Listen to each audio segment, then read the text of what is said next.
فرمایا کہ اس کے حضور استغفار کرو، وہ آسمان سے بارشیں نازل کرے گا، تمہیں بیٹے بھی دے گا، تمہیں مال بھی دے گا، لہلہاتے باغ بھی ہوں گے، چلتی نہریں بھی ہوں گی، معیشت کا پہیہ چل جائے گا اگر تم اللہ سے ڈرنے والے بن جاؤ گے۔ تو آج ہم کہتے ہیں یہ ہو فلاں ماہر اور فلاں شخص ہو تو پھر ہماری معیشت بہتر ہو سکتی ہے۔ اللہ نے کہا استغفار کرنا سیکھ لو، میں تمہارے لیے رحمتوں کے دروازے کھول دوں گا، رحمتوں کے در کشادہ کر دوں گا، پیچیدگیاں ختم ہو جائیں گی، مشکلیں آسان ہونے لگیں گی اگر تم اللہ سے ڈرنا سیکھ جو، اس کے حضور استغفار کرنا سیکھ جو۔ اور اگر تم ایسا نہیں کرو گے تو تمہارے اوپر نیچے سے عذاب نازل ہوگا۔ وَهُوَ الْقَادِرُ، وہ اس بات پہ قادر ہے، ان یبعث علیکم عذاباً، کہ وہ تمہارے اوپر عذاب نازل کرے، تمہارے اوپر سے، تمہارے نیچے سے۔ اللہ اکبر۔ اوپر کا عذاب کیا ہے کہ آسمان سے پتھر برسیں، نیچے کا عذاب کیا ہے زلزلے آئیں، یا پھر زمین فصل دینا چھوڑ جائے، زمین بنجر ہو جائے، یہ نیچے کا عذاب ہے۔ حضرت عبداللہ ابن عباس رضی اللہ تعالیٰ عنہ فرماتے ہیں اوپر کا عذاب یہ ہے تمہارے حکمران نااہل ہوں، اور نیچے کا عذاب یہ ہے تمہاری اولادیں نافرمان ہو جائیں۔ یہ اوپر اور نیچے کا عذاب ہے جس میں تمہیں مبتلا کر دیا جاتا ہے۔ یہ کب ہوتا ہے؟ جب تم اللہ کے حکموں کے نافرمان ہو جاؤ۔ جب چند لوگ اللہ کے نافرمان ہو جاتے ہیں تو پھر ان چند لوگوں کو انفرادی اذیتوں میں اور مشکلات اور پیچیدگیوں میں مبتلا کیا جاتا ہے۔ لیکن جب کوئی قوم من حیث المجموع اللہ کے حکموں کو توڑتی ہے اور اس کے حکام سے روح گردانی کرتی ہے تو پھر پوری قوم کو مشقتوں میں، اذیتوں میں، تکلیفوں میں مبتلا کر دیا جاتا ہے۔ اس کا علاج کیا بتایا؟ استغفار۔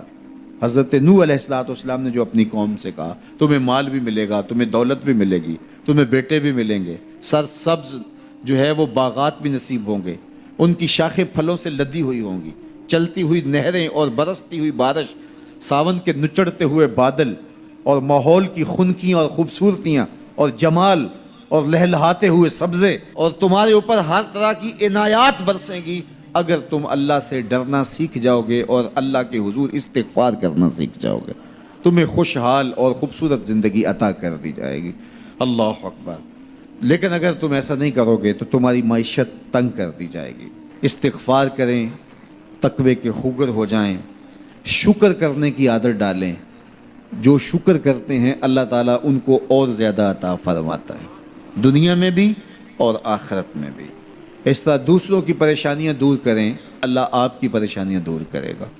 بانٹنے کا مزاج پیدا کریں، آپ کے پاس جو بھی ہے بانٹ دیں، علم ہے تو بانٹیں، خوشیاں ہیں تو بانٹیں، آپ کے پاس دولت ہے تو لوگوں کے دکھ اس دولت سے دور کرنے کی کوشش کریں۔ جب آپ بانٹنا شروع کر دیں گے تو آپ کا رب آپ کو عطا کرنا شروع کر دے گا۔ یہ بات ہو نہیں سکتی کہ انسان کی زندگی میں مشکل نہ ہو۔ جب انسان کو پیدا کیا گیا تھا، اس کا خمیر گویا گیا تھا، تو 39 دن تک اس کے خمیر پر مٹی جو گوندی گئی تھی انسان بنانے کے لیے، اس پر 39 دن دکھوں کی بارش ہوئی تھی اور ایک دن خوشیوں کا می برسا تھا۔ تو انسان کی زندگی میں خوشیاں اور غم اس تناسب سے ہیں۔ لَقَدْ خَلَقْنَا الْإِنسَانَ فِي قَبْضٍ، انسان کی زندگی مشقتوں کا مجموعہ ہے، حالات کی تلخیوں کے سے مقابلہ کرنا پڑتا ہے۔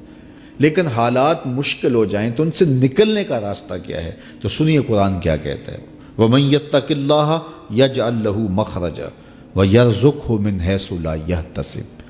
جو اللہ سے ڈرنے لگ جاتا ہے، تقوی اختیار کر لیتا ہے، تو پھر اللہ تعالیٰ جل شانہ اس کے لیے مخرج پیدا کر دیتا ہے، یعنی اس مصیبت سے نکلنے کے اللہ راستے دیتا ہے۔ یہ اس شخص کا مقصوم ہے جو اللہ سے ڈرتا ہے۔ اس پر مشکلات اس پہ بھی آتی ہیں، یہ نہیں کہ اس پہ مشکلات نہیں آتی، زندگی کی مشکلات کا وہ بھی شکار ہوتا ہے، لیکن جو ہی مشکلات آتی ہیں ان مشکلات سے نکلنے کا اللہ اسے راستہ بھی عطا کر دیتا ہے۔ اور دوسری بات، وَيَرْزُقْهُ مِنْ حَيْثُ لَا يَحْتَسِبُ، اللہ اس کو وہاں سے رزق دیتا ہے جہاں سے اسے گمان بھی نہیں ہوتا، وہاں سے رزق دے دیتا ہے۔ بندہ تو یہ کہتا نا کہ مجھے یہاں سے ملے گا، یہاں سے، ایک بندے کی منصوبہ بندی ہے، لیکن جو اللہ سے ڈرنے والا ہوگا اللہ اس کو وہاں سے رزق دے گا جہاں اسے گمان بھی نہیں ہوگا، خیال بھی نہیں ہوگا کہ یہ راستہ بھی حصول رزق کا ہو سکتا ہے۔ تو یہ میرے رب کا وعدہ ہے اور میرے رب کے وعدے سچے ہیں۔ تو جب تم اللہ سے ڈرنے لگو گے تو یہ تخت و تاج، یہ دنیا کی عزتیں، یہ تمہارے قدموں میں ہوں گی۔ اس سے ڈرنے کا نتیجہ ہے جو تمہارا رب تمہیں عطا فرمائے گا۔ حضرت عمر رضی اللہ تعالیٰ عنہ کی خدمت میں ایک شخص آیا، اس نے کہا میرے ہاں اولاد نہیں ہے، تو آپ نے کہا استغفار پڑھا کرو۔ ایک دوسرا شخص آیا کہ صاحب بارشیں نہیں ہوتی، فرمایا استغفار پڑھا کرو۔ تیسرا شخص حاضر خدمت ہوا اور کہا کہ ہمارے ہاں قحط کا عالم ہے، فرمایا کہ استغفار پڑھا کرو۔ تو کوئی پاس بیٹھا تھا، اس کے اٹھ کے جانے کے بعد کہا کہ مختلف لوگ مختلف سوال لے کر آئے اور آپ نے ایک ہی جواب دیا کہ استغفار پڑھا کرو۔ تو کہا میں نے اپنے طرف سے تھوڑا دیا، یہ تو میرے رب کا فرمان ہے۔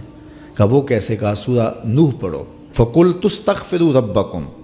حضرت نوح علیہ السلام نے اپنی قوم سے کہا کہ اپنے رب کے حضور استغفار کیا کرو، اِنَّهُ كَانَ غَفَّارًا۔ اس کا نتیجہ کیا ہے؟ جب تم استغفار کرو گے تو وہ تمہارے گناہ بخش دے گا۔ ایک تو فائدہ اس کا یہ ہوگا، وَيُرْسِلِ السَّمَاءَ عَلَيْكُمْ مِدْرَارًا، آسمان سے موسلا دار بارشیں بھی برسیں گی، وَيُمْدِدْكُمْ بِأَمْوَالٍ وَبَنِينَ، اور اللہ تمہیں استغفار کی برکت سے مالا مال بھی کر دے گا، وَبَنِينَ، اور تمہیں بیٹے بھی عطا کرے گا، وَيَجْعَلْ لَكُمْ جَنَّاتٍ وَيَجْعَلْ لَكُمْ أَنْهَارًا، تمہیں باغ بھی عطا کرے گا اور تمہیں چلتی ہوئی نہریں بھی عطا فرمائے گا۔ آج میں سمجھتا ہوں کہ پاکستانی قوم کو اجتماعی استغفار کی ضرورت ہے۔ آپ کے دریاؤں کا پانی سوکھ گیا، استغفار کریں گے اللہ تعالیٰ ان کو پانیوں سے مالا مال کر دے گا، بارشیں ہوں گی، قحط سالیاں دور ہوں گی، بے اولادوں کو استغفار سے اولاد نصیب ہوگی، اور معیشت کی بہتری جو ہے وہ استغفار کے ذریعے سے ہوتی ہے۔ تو یہ 5 چیزیں بیان فرمائیں، تو استغفار سے خوشحال زندگی کا تصور ابھرتا ہے۔